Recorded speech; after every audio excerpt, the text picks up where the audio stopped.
Señores, tengan ustedes muy buenos días.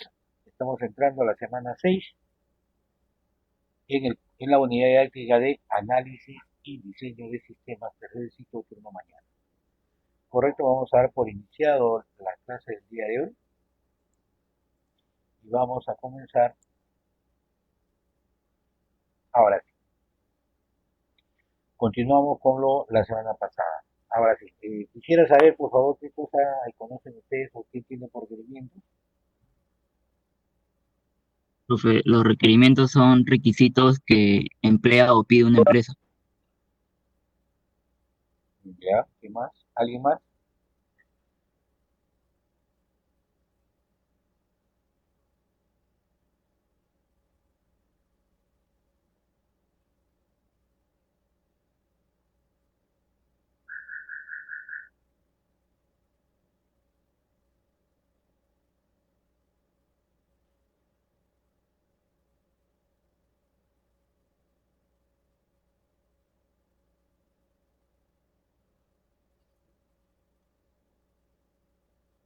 Ajá,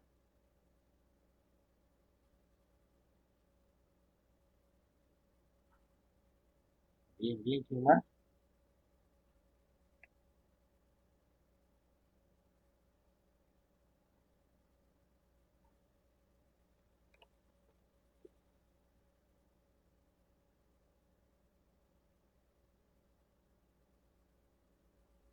Hablamos del punto de vista solamente de requerimientos para poder llegar a lo que es el sistema. Si quiere un requisito.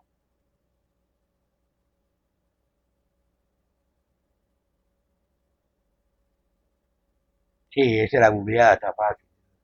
Ya está más fija. ¿Y qué cosa es un requisito?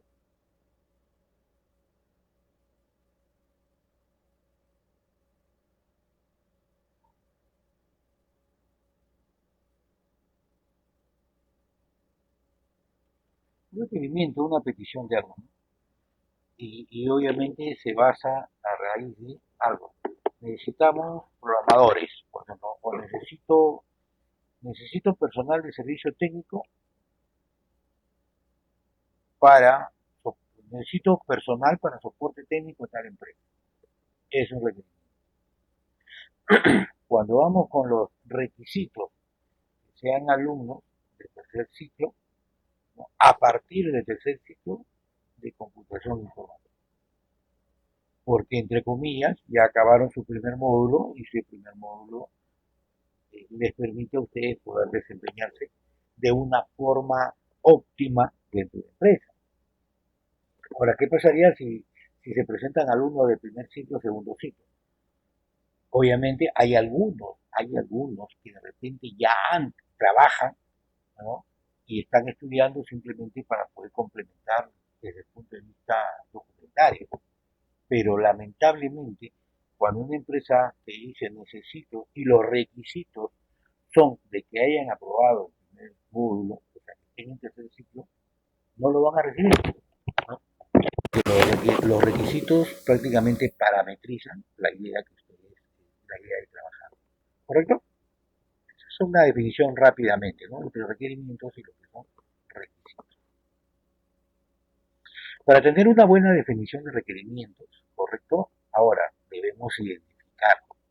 Tenemos que saber, ¿no? Diferenciar entre lo que son requerimientos y lo que son requisitos para definirlos al final en una forma detallada, ¿no? Obviamente, obviamente que toda esta información va a ser aportada por quién, por nuestros usuarios. ¿A través de qué? A través de las entrevistas, a través de los cuestionarios y a través de todas estas cositas que nosotros hemos ido ya viendo. Para poder trabajar esto, nosotros necesitamos definir, obviamente, los requerimientos, debemos verificar los requerimientos y hacer una revisión entre requerimientos y especificaciones. Y esto lo vamos a ver uno por uno a través de estas diapositivas.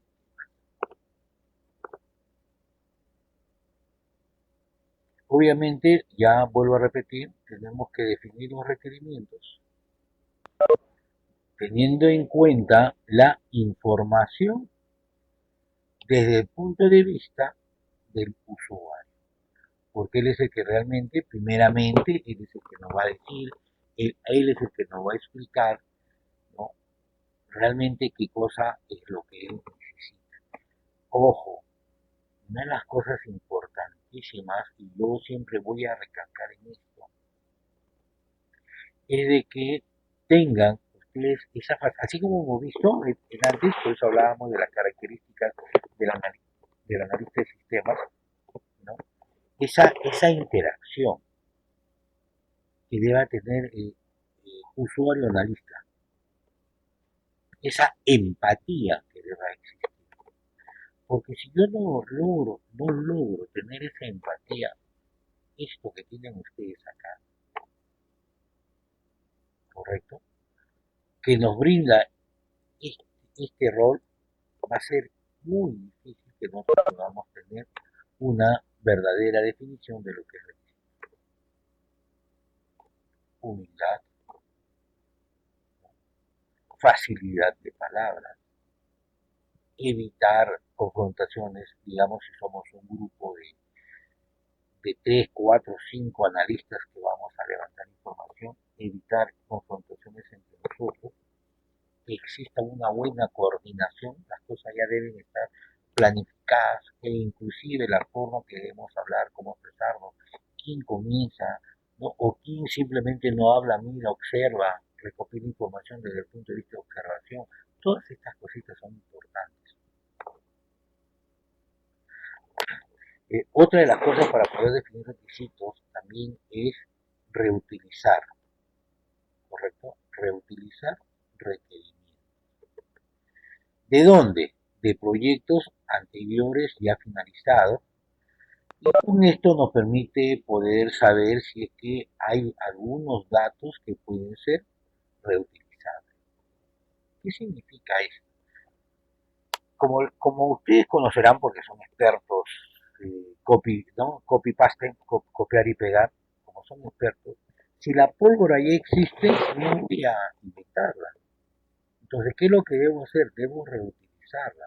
Pero no solamente es copiar y pegar, porque yo debo hacer una recopilación de la información y de acuerdo a esta recopilación, yo debo hacer un análisis y debo ver si realmente sobre estos proyectos que ya están finalizados, que ya dejaron de ser obsoletos, hay algo que me sirve para poder implementar con estos nuevos requerimientos de los cuales estoy utilizando.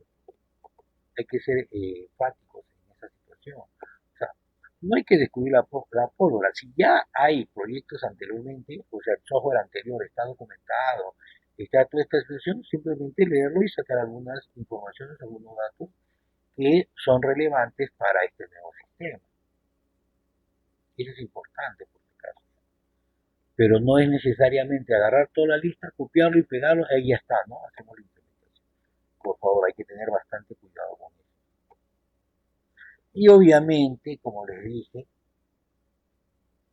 documentar, ¿no? De forma clara y correcta. Este es una de las cositas que realmente, desde el punto de vista de análisis en ustedes, va a ser un poquito fuerte. Pero en realidad el analista de sistemas es una persona que documenta, se siente en su computadora y hace los documentos claros, ¿no? Y correctos. ¿Cómo se clasifican los requerimientos? Se clasifican en requerimientos funcionales y en requerimientos no funcionales. ¿Qué es un requerimiento funcional? ¿O para qué sirven? ¿No? Se utilizan para determinar qué hará el software. Ojo, qué. El qué, el famoso el qué hará el software, ¿no? Definiendo las relaciones de su operación, implementación, sin olvidar que deben ser explícitos también en lo que el sistema no debe hacer y qué validaciones se deben realizar, teniendo, teniendo en cuenta cuál será el comportamiento del sistema. Ahora, esto Esto de acá, normalmente esto se ve desde una perspectiva de qué cosa es lo que hará el sistema, ¿correcto? Entonces, es como les digo yo, a ver, por ejemplo, viene el usuario y le dice, yo necesito que tu sistema haga tal cosa, ¿no? Entonces, ¿qué es esta situación? Lo primero tiene relación con el usuario, ¿no? Desde el punto de vista de él mismo. Yo quiero que cuando entre a mi sistema, yo le haga un clic a este botón, aparezca en la pantalla, mande a imprimir, no me debe aceptar tal cosa, mis números, los datos que yo ingreso acá tienen que ser numéricos, no me debe aceptar letras, todas esas, todos esos restricciones, o sea, requisitos que nos van diciendo cómo funciona. Mira, nosotros utilizamos este campo de factura, ¿no? El número de factura. En ese número de factura, obviamente, tiene un número, pero debemos especificar, porque un sistema, un programa, tiene que estar hecho a base de tontos. O sea, eso no significa que el usuario, el rol que haga de usuario es tonto, sino que hay veces por la rapidez con que se pueda escribir, se pueda digitar, como ustedes han visto, de repente en algunas empresas hay personas que trabajan así como los contadores agarran su calculadora, también introducen información y se les pasa por ahí y el número de factura en vez de poner un número se le pusieron una letra. De casualidad, o sea, por la rapidez que tiene. Y el sistema le afecta. Se dan cuenta, entonces, ese requisito ya no está funcionando. Entonces, hay que tener en cuenta, ¿no?, que todo esto se ve desde el punto de vista del usuario. Y obviamente si el usuario hace esos requerimientos, obviamente por cada error que él pueda cometer, tiene que haber un tipo de respuesta, ¿no? Desde el punto de vista, por ejemplo, del sistema, ¿no? Hago una venta de 100 ítems o 100 productos vamos a vender jabón, ya, listo, vamos a vender jabón, listo, vamos a 100 jabones, listo, ¿no? Vale. Pero cuando consulto mi almacén solamente tiene 50. Entonces, qué debe pasar cuando yo presione el botón de vender? Simplemente, ahora la respuesta al usuario será una ventanita donde ya la cantidad, ¿no?, vendida es mayor a la existente, ¿no? Entonces, debe haber un tipo de información con la cual se deba controlar. Es igualito cuando ustedes, por ejemplo, también quieren entrar a un sistema, colocan su usuario y la clave y se equivocaron en poner la clave. ¿Qué es lo que va a suceder? Le va a salir un mensaje error diciendo que usuario o clave no es la correcta. Ahí estamos viendo los tipos de requerimientos funcionales. Requerimientos no funcionales se basan en las restricciones, ojo, de los servicios o funciones ofrecidas por el sistema. Los requerimientos no funcionales son los requerimientos que no se refieren directamente a funciones específicas del sistema, sino a propiedades emergentes, ¿correcto? Surgen desde la necesidad del usuario, restricciones de presupuesto, herramientas utilizadas, políticas de la organización, etcétera, etcétera. ¿Correcto? A ver, ¿desde qué punto de vista lo vamos a ver acá? Por ejemplo, ¿no?, el sistema debe trabajar en cualquier plataforma. O sea, puede trabajar en Unix, puede trabajar en Linux, puede trabajar en iOS, puede trabajar en Windows. O sea, donde yo instale mi sistema, deben tener esa capacidad. No necesito de estar implementando un nuevo software, programas, aplicaciones, nada. El sistema debe guardar la información en un sistema o en un gestor de base de datos Oracle. Oracle, ¿no? Dependiendo cómo quieran nombrarlo. en SQL Server, en MySQL, en Postgres, ¿correcto? En MariaDB, en MongoDB, en Symfony, en DB2, en cualquier base de datos. Es decir, una específica. Son requerimientos no funcionales, que no son directamente del sistema, sino son sobre su entorno. ¿Qué otra restricción puede ser? ¿No? Que solamente trabaje en modo cableado. No pueda, que aquella persona que quiere entrar desde un modo Wi-Fi no se le permite. Por ejemplo, son requerimientos no funcionales. Entonces, estas restricciones hay que tener en claro, no hay que preguntar qué cosa es lo que quiere realmente. Ahora, este grafiquito ya lo hemos visto, un requerimiento no funcional, deben tener en cuenta todas estas cositas, por favor, ¿no? Así nos explican, ¿no? Nos explican qué cosa es lo que quieren, así nos explican realmente qué es lo que quieren. Entonces, es importante, por favor, que aprendamos a definir bien los requerimientos no funcionales, porque este es el punto de vista externo. Lo único que nosotros queremos es columpiarnos, nada más. Entonces, ¿cómo llego a esto? Ya esa es cuestión interna, que eso después lo vamos a ver. Preguntas hasta acá con respecto a lo que es el elemento funcional y no funcional.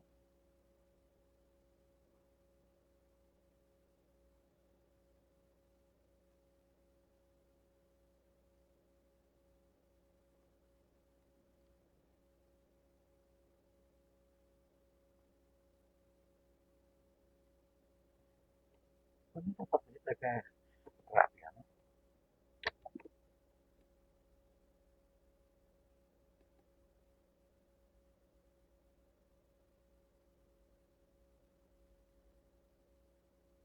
Para poder verificar los requisitos, ojo, se deben, bueno, obviamente debemos tener criterio de aceptación por cada requisito. Esta es una tarea de calidad, nosotros debemos asegurarnos que por cada requisito deba cumplirse los criterios asignados. Y obviamente tiene que ser entendible. Debemos documentar, obviamente, ¿no? De acuerdo a unos estándares que ya vamos a ver, y debemos tener, ojo nuevamente, conocimientos de la organización. Validamos los requisitos, vamos a obtener lista de problemas y las listas de acciones. Tal problema, cantidad mayor que la existente. Entonces, ¿cuál es la acción? Se mandará, se enviará un mensaje, ¿no?, de error diciendo de que la cantidad es mayor que este montón. ¿Correcto? Entonces, esta es una de las cositas que nosotros vamos a ir trabajando. Ya le voy a dejar también hoy día un trabajito para que lo realicen esto, más que todo, o más que todo de lectura, para que puedan ver esta situación. ¿Cómo verificamos los requisitos? Aquí está, ¿no? Acá donde ustedes describen los ítems a verificar, vemos si aplica o no aplica la funcionalidad y alguna observación con que deba tener. El requerimiento especificado cumple con la necesidad del cliente. Sí, no, no. Cuando hay error. Ahora, ustedes acá no van a decir, hay veces sí, hay veces no. No, pues sí. Acuérdense que nosotros en programación no existe, o en sistemas, o en informática, o en computación no existe un tal vez. O existe un sí, o existe un no. Existe positivo, negativo, prendido, apagado, blanco, negro. No existe por ahí, no, de repente rosadito o azul, no. O es uno o es el otro. No puede ser, digamos, un tal vez, ¿correcto? Por si acaso. Las respuestas ya están definidas, ¿correcto? Y seguimos haciendo las preguntas que ustedes tienen acá. Entonces, de acuerdo a esto, nosotros hacemos una tabla, ¿no? sí, no, y cuál peso tiene. Si existe una gran diferencia con el sí, obviamente, entonces este requisito está verificado. Si no existe, si parte una igualdad entre sí y no, entonces se hace una reestructuración, porque obviamente el sí debe ganar, ¿no? Después tenemos vemos la revisión de requisitos versus especificación. Oh, aquí también escribimos, ¿no? O describimos el ítem evaluar. Los requisitos ya están en su totalidad, o sea, en forma general. ¿Y ustedes qué creen? Si no, de repente pueden colocar porcentajes, 100%, 80%, 70%. Las diferencias entre los requisitos solicitados, ¿no? Ya están resueltos. Los requisitos son claros y cumplen con parte de la organización. Se tiene documentado todo lo solicitado, que es uno de los grandes problemas como se tiene registro de los cambios. Ahora, ¿cómo revisamos los requisitos versus la especificación? Tenemos que tener un plan, documentos, ¿no? Cada una de estas secuencias. Vamos a ir viendo ahorita para ver cómo funciona cada uno de ellos. Obviamente, ¿no? Para preparar un plan, qué es lo que tenemos que plantear o planear, ¿no? ¿Quiénes deben asistir? ¿Qué se va a hablar? ¿Cuánto tiempo se va a utilizar? No gastar, ¿no? ¿Cuánto tiempo se va a utilizar? Es importante estas cosas. Imagínense que nosotros estemos ya, ya en plena reunión, ¿no? Y, oye, ¿tú por qué has venido? No, es que a mí no me dijeron nada, ni siquiera de que venga o que no venga. Eso lo observa nuestro partner, usuario, cliente, stakeholder. Oye, ¿yo qué digo? O tú salto y habla, o a la hora que estoy hablando, me he desplayado tanto, ¿no? Que he sobrepasado el tiempo estimado. Y esa es una de las cosas que incomoda, ¿correcto? Por eso normalmente se dice, ¿no? Para una exposición cada uno de ustedes debe tener, eh, ¿cómo les puedo decir? Este, 20 minutos de exposición, más que eso ya no va a haber, ¿no? ¿Ya? Como un toque,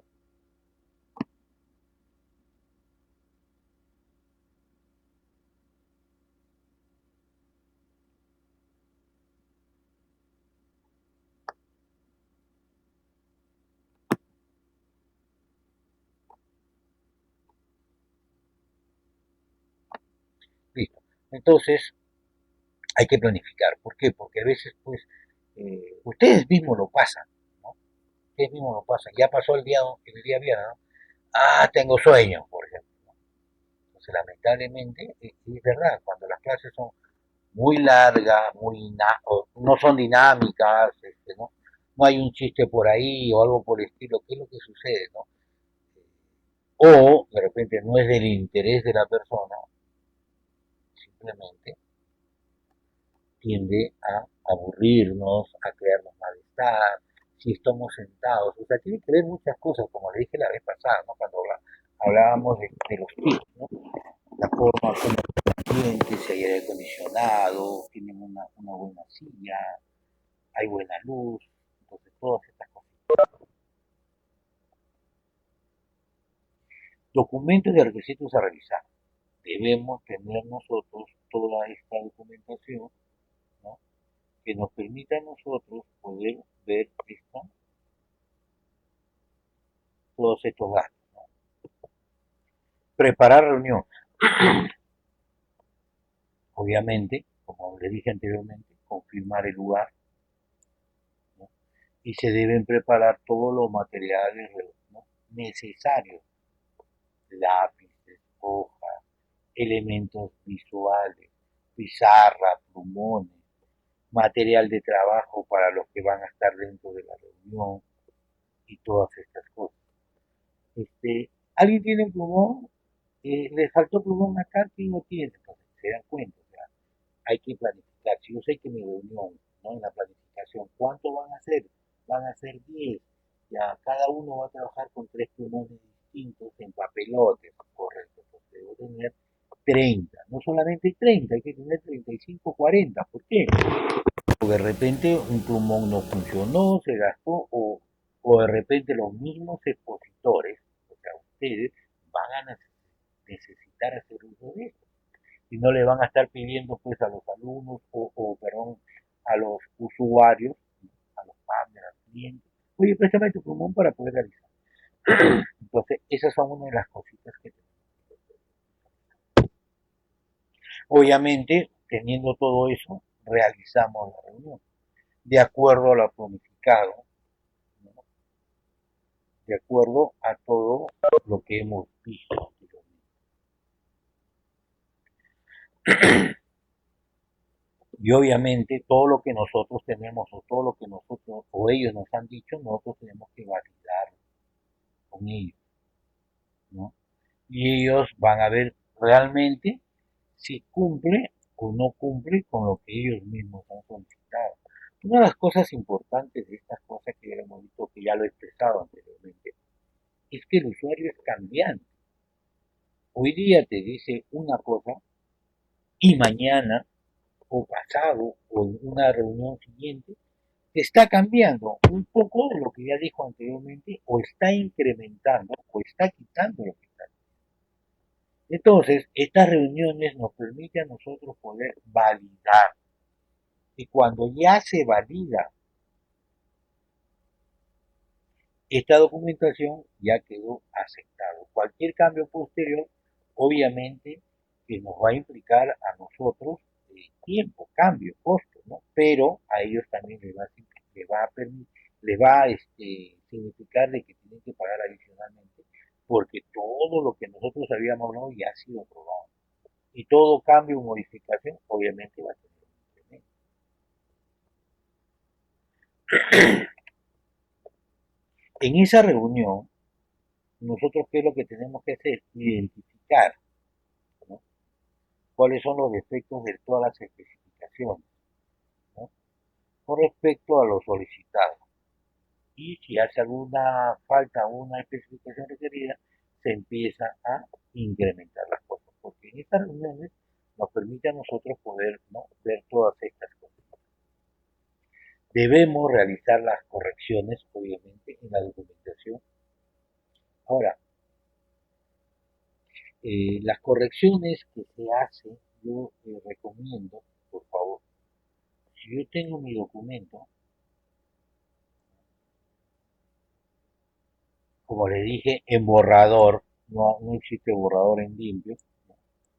Si yo tengo mi documento en borrador que no está aprobado, entonces puedo hacer las modificaciones del caso y no hay ningún problema. Y una vez que está aprobado, podemos decir que esta es la versión 1.0.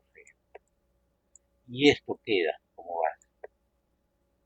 Si más adelante hay otra reunión porque aparecieron nuevos requerimientos, nuevas especificaciones, o se incrementaron o decrementaron, es decir, se quitaron estas cosas, entonces a esta versión 1 yo le saco una copia y sobre esta hago las modificaciones y voy a tener mi versión 1.1.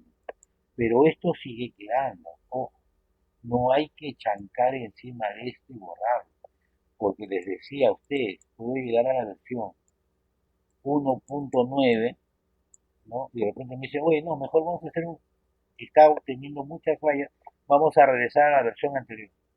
Pucha, que lo chanqué, cuñadito, sobre eso he trabajado y lo he borrado todito, no sé qué cosa tenía. ¿Se dan cuenta? Entonces, siempre es necesario, siempre va a ser necesario que ustedes deban guardar todas estas versiones. Obviamente, una vez hecho estas, debemos informar, volvemos a hacer una reunión, informamos de que han sido subsanadas, han sido modificadas, ¿no? Y se envía un breve resumen con lo que uno ha realizado. ¿Para qué? Para que en una reunión nuevamente esto pueda ser aprobado. ¿Correcto? Y al final lo que hacemos es un cierre de requerimientos, es decir, dejamos zanjado, finiquitado toda esa etapa. ¿Que este es un ciclo? Sí es un ciclo, porque de repente más adelante nos va a decir, oye, pero puedes incrementar esto, puedes incrementar esto, puedes incrementar. Vamos a realizar nuevamente todos los pasos anteriores, pero como ustedes ya les acabo de decir, esto tiene un costo. ¿Por qué?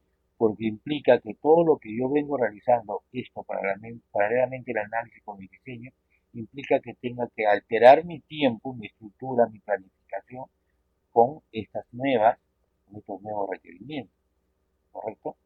Y si estos nuevos requerimientos altera alguno de los datos que yo tengo por acá y es enorme, entonces obviamente esto tiene un costo. ¿Por qué? Porque la parte del diseño, ¿correcto? En taller de modelamiento, yo estoy haciendo mi gráfico, implica que tengo que modificarlo, ¿no? Cada uno de ellos, o el conjunto de ellos para poder adaptar a la nueva versión. Entonces, eso también es. Ojo, fíjense que los requerimientos tienen que estar completamente especificados. Y los errores debe eh, ser con respecto a por parte de ellos, no por parte de nosotros, por favor. Eh,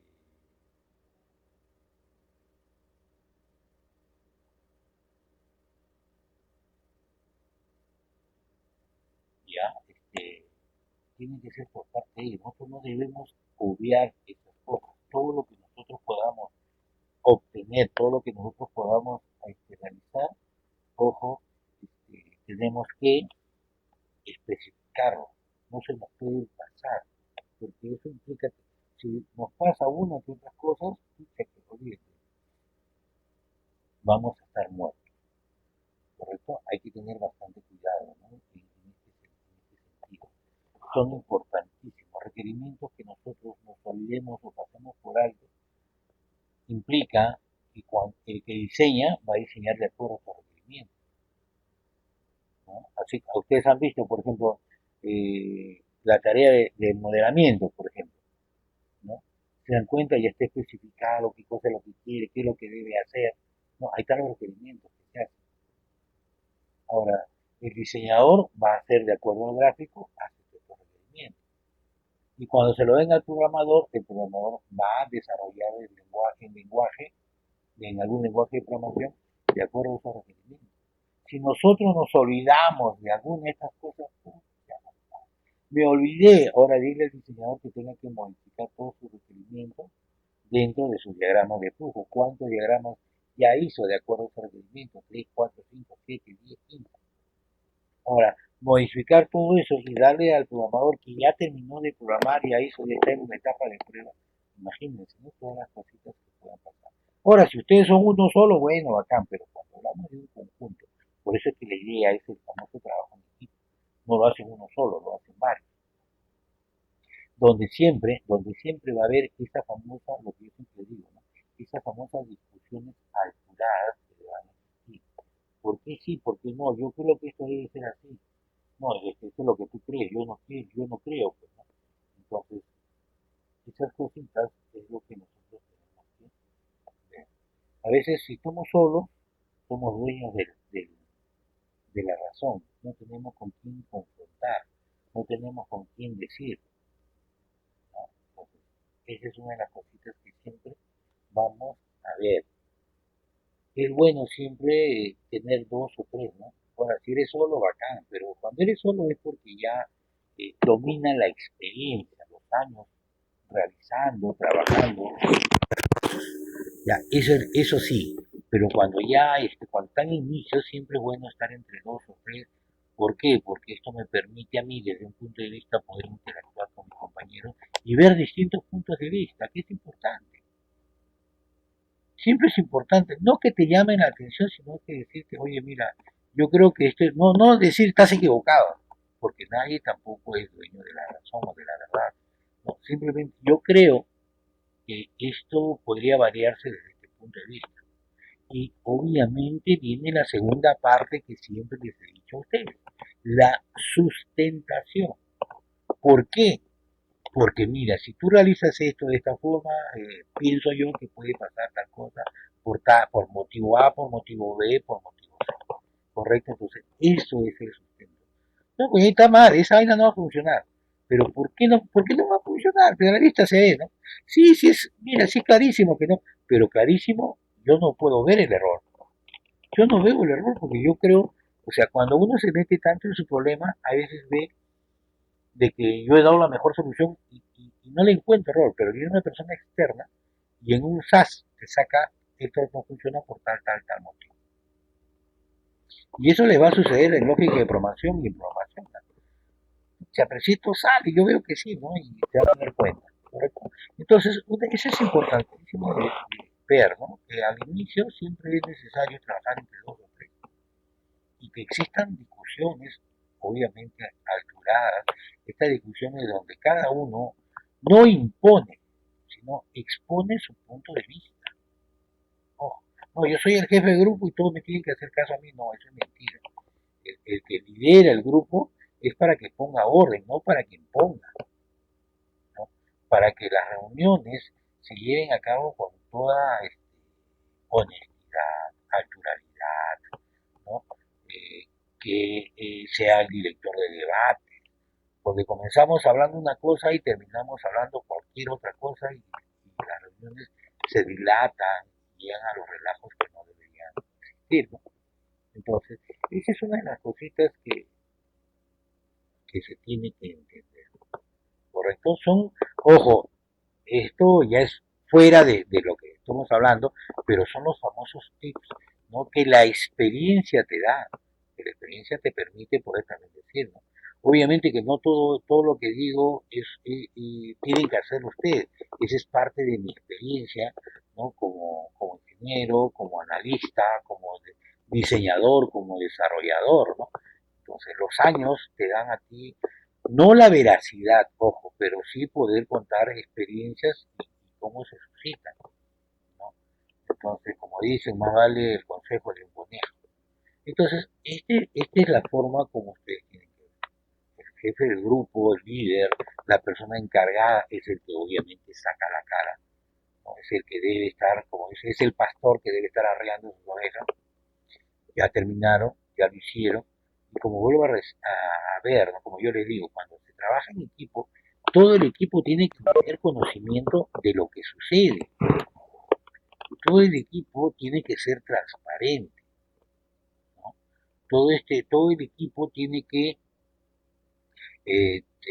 vuelvo a la redundancia, tener conocimiento de cómo funciona el sistema, y eso yo siempre voy a pelear, ¿no? Las clásicas, yo me acuerdo en mis épocas de estudiante de colegio, no universitario, colegio, nos tocaba literatura, habían que leer una obra, por ejemplo, éramos un grupo de cuatro, comprábamos el libro y al azar rompíamos el libro en cinco pedazos, y a este para ti, este para ti, este para ti, cada uno se aprendía esa parte.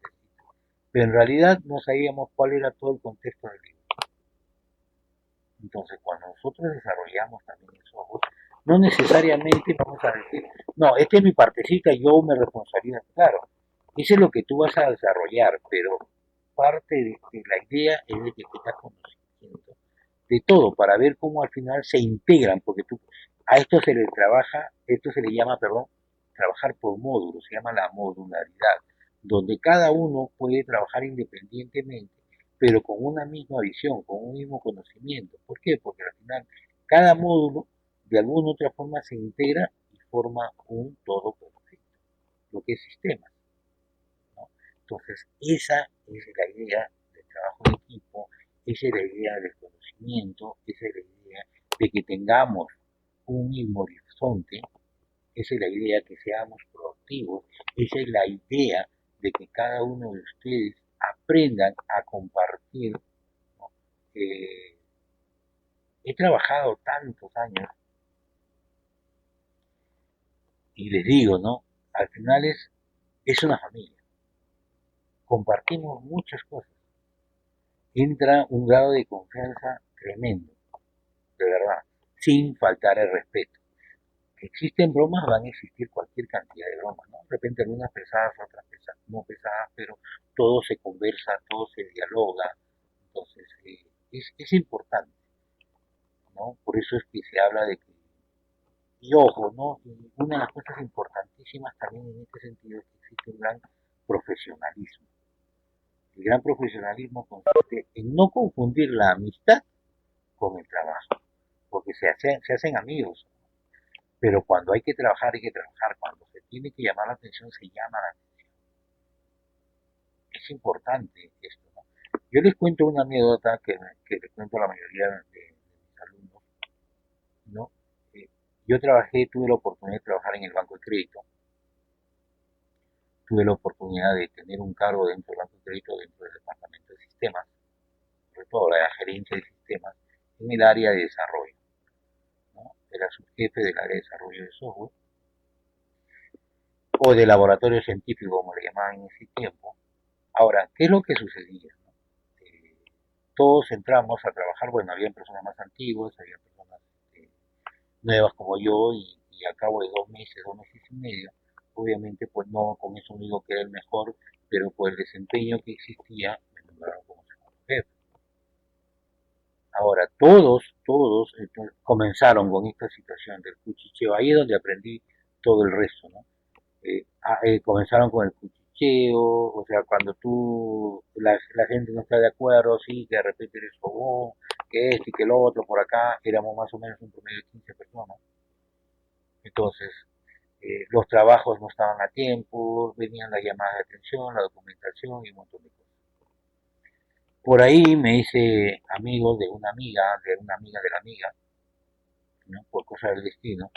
Llego al Departamento de Recursos Humanos y en una de las reuniones que tuve, fuera de, o sea, no laboral, hago el comentario, no tengo mucho problema con mi gente, mira que ha pasado esto por acá, por acá. Y esta amiga era amiga de un amigo y agarra, le dice, no, mira, le cuenta, le hace el comentario ahí mismo, ¿no? En esta reunión conversamos todos, me dice, lo que pasa, tú necesitas hacer una pequeña reunión. Prográmame, pídeme con documento el día lunes, yo le pedí con documento el día lunes hacer una reunión, donde está el grupo en recursos humanos, siempre hay psicólogos, ¿no? Y nos reunieron a todos un día sábado. Ese sábado no se trabajó. Ese sábado, de 8 a 1, todos entraban a una reunión, tipo focus group, en las cuales entraron dos personas, los dos psicólogos. Uno se puso a un costado interesante, parecía policía, y la otra persona, que era una dama, empezó a hablar, a explicarnos, ¿no? El famoso trabajo en equipo, los resultados y un montón de cosas. A cada uno, éramos 15, ¿verdad? A cada uno nos dieron 15 hojas,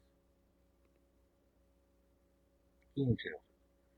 Y obviamente todos estábamos cómodamente sentados en mesas, separados, cada uno, ¿no? Una carpeta individual. Y nos dijo de frente, ¿no? Deseamos de que ustedes colocan todo lo malo de cada uno de sus compañeros. No pongan su nombre y apellido, o sea, que sea anónimo. Y todos empezamos a escribir en un lado, digamos, ¿no? A mi amigo A, todo lo malo. De mi amigo B, todo lo malo. De mi amigo C, y así consecutivamente escribimos todo. ¿Listo? Ahora sí. Ahora volteen la hoja, ¿no? O sea, las 15 hojas volteen, ¿no? Y coloquen todo lo bueno y rescatable que tiene este compañero. Y obviamente todo, ¿no? Lo mejor de mi amigo A, lo mejor de mi amigo B. Listo. Ahora sí, entréguenmelo, por favor. Pueden salir a un pequeño break, vamos a tomar un cafecito por ahí. Y ellos ordenaron y regresaron. Cuando volvimos a regresar, ¿qué pasó? Ellos empezaron a leer, ¿no? Leían ordenadamente. A ver, vamos a hablar qué opinan del ingeniero Hernández. Esto, todo lo bueno, bla, bla, bla, bla, bla, bla. Todo lo malo, bla, bla, bla, bla. De toditos, o sea, pero no se sabía quién había escrito. ¿Correcto? Listo. Ahora sí. Ya, perdón, nos dieron una hoja nuevamente a cada uno para hacer anotaciones de todo lo que iban a decir de nosotros, ¿no? Ahora vamos a hablar de la persona B, vamos a hablar de la que hablaron de cada uno, lo que nosotros habíamos hecho. Ellos solamente leían. Ahora sí, ¿no? Después nos dijeron a cada uno, ¿qué cosas han sacado ustedes en resumen de toda esta situación? ¿No? Por cada uno. Entonces, cada uno empezaba a reconocer las cosas malas que tenía y obviamente agradecían por esas virtudes que cada uno tenía. ¿Y qué pasó? Nos permitió a nosotros, de verdad, poder conocernos y entablar una mejor amistad, porque empezamos a atacar aquellas cosas que nosotros nos hacían malas personas.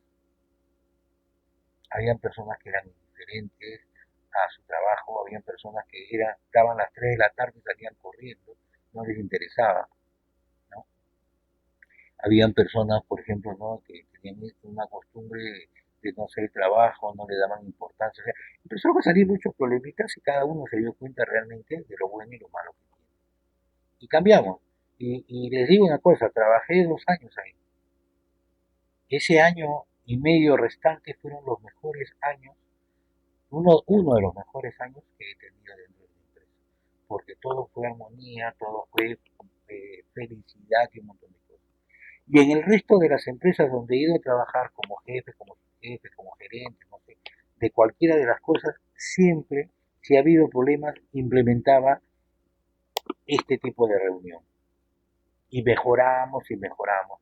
Y cada vez, obviamente, cada vez que iba ya, iban mejorando, ¿no? Porque ya era otro tipo de personas, ya en las universidades, en los institutos se enseñaba este tipo de cosas, el famoso trabajo en equipo,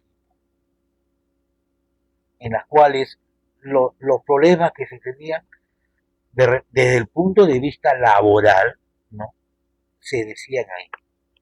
Ahora, si se hacían una amistad fuerte, bueno, se contaban algunos problemas, es la clásica, ¿no? Los personales o familiares, sentimentales, etcétera, ¿no? Pero una de las cosas importantísimas de todas estas situaciones es que nosotros podamos trabajar en equipo, que seamos una familia, que los temas de discusión que podamos tener deban ser sustentados.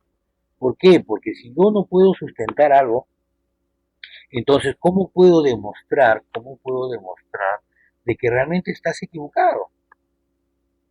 ¿Cómo puedo demostrar que lo que yo estoy hablando es lo correcto? Entonces, es importantísimo estas cositas, ¿correcto? A ver,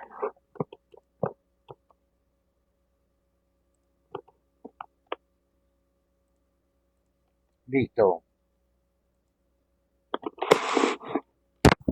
Lista, al toque, para ver si están o no están.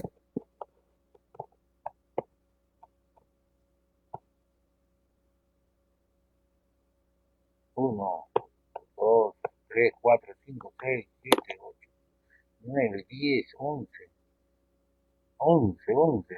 Sigan, 12, 13, 13, mira, de 23 a 13, 14, 15, 16.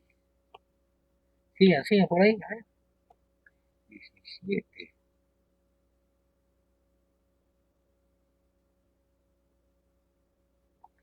17 de 23, ¿eh?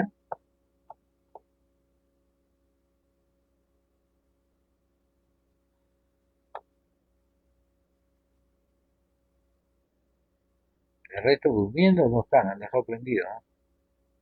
Ya saben que todos los que responden rápidamente tienen un mérito adicional, ya en el examen sustitutorio, no se preocupen.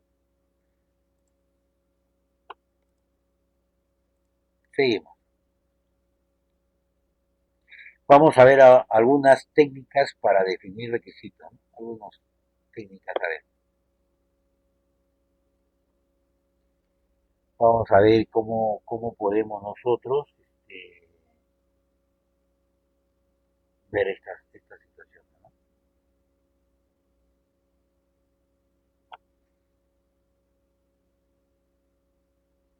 Bueno, nosotros normalmente las técnicas que hemos visto, que hemos visto ya 2 veces, son las entrevistas,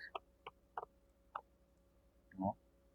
Son las famosas entrevistas, cómo vamos a llevar a cabo estas cosas, talleres de grupos o los focus group, ¿no? Para poder crear nuestras listas. Pero existen también algunas técnicas modernas, ¿no? Unas técnicas modernas que incluyen realizar prototipos, utilizar los famosos casos de uso que estamos trabajando ya, ¿no? Y obviamente todo esto para ver, de acuerdo a la necesidad del cliente, ojo, de acuerdo a la necesidad del cliente, podemos utilizar una, podemos utilizar la otra, o podemos utilizar todas en su conjunto. Y se han definido algunas técnicas, ¿correcto? Y vamos a ver una definición de diagrama, por ejemplo. A ver, en los últimos tiempos, o sea, ahora, las mejores técnicas, aparte o obviamente, ¿no? Para identificar, son los famosos diagramas UML, ¿no? Entonces, los diagramas UML, nosotros ya hemos visto un poquito qué cosa es UML. Es un lenguaje, correcto, de modelado unificado.